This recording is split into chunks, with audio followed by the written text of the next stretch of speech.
નમસ્કાર મિત્રો, આજે તમારી સાથે એક ઇમ્પોર્ટન્ટ કેસ શેર કરવો છે રમેશભાઈનો. મિત્રો, મારી ઓપીડીમાં રમેશભાઈ આવ્યા હતા અને એને ખભો જે હે એમનો ગોળો પાછળની બાજુ ડિસલોકેટ થઈ ગયો હતો. હવે એ પોતે ઇલેક્ટ્રિશિયન છે અને એમને ઇલેક્ટ્રિક શોક લાગેલો. તો ચોમાસાની સિઝનમાં ઘણી બધી વસ્તુઓનું ધ્યાન રાખવું પડતું હોય છે, જેના કારણે આપણે આ પ્રકારના ઇલેક્ટ્રિક શોક પ્રિવેન્ટ કરી શકીએ.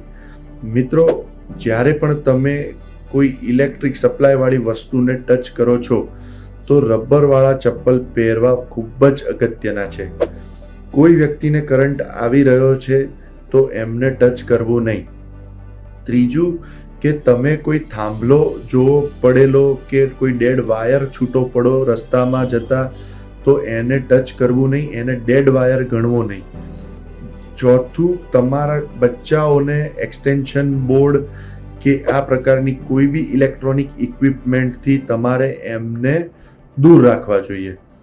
પાંચમું, તમારા ઘરમાં જો કોઈ વરસાદ કે પાણી ભરાઈ ગયા હોય વરસાદની સિઝનમાં તો તમારે મેઇન સપ્લાય જે હોય એ તમારે બંધ કરી દેવો જોઈએ. તો આ અમુક વસ્તુઓનું ખૂબ જ ધ્યાન રાખવું જોઈએ, જેથી કરીને આવા શોલ્ડર ડિસ્લોકેશનના કેસીસ તમને તમારા ઘરમાં આજુબાજુમાં રિલેટિવમાં કોઈને થાય નહીં.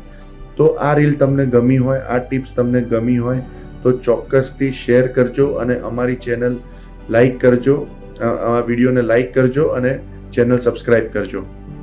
Thank you so much.